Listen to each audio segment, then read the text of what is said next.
Planong maghain ng petisyon ang pagkakaisa ng mga samahan ng tsuper at operator nationwide o piston para sa 2 pesos dagdag pasahe sa jeepney. Ayon kay Modi Floranda, National President ng Piston, kinakailangan na ng fare increase dahil sa patuloy na pagtaas ng presyo ng petrolyo na nagpapalit sa kita ng mga tsuper.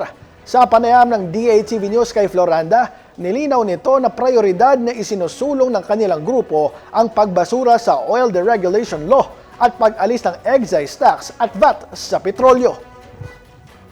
Magpapail pa lang po tayo at itinulak po tayo ng kalagayan na talagang sa ngayon ay halos wala na tayong kitain dahil nga dito sa usapin nga ng pagtaas ng presyo ng petrolyo. Kaya magpapail nga po tayo ng usapin ng dagdag kita ng ating mga driver at operator.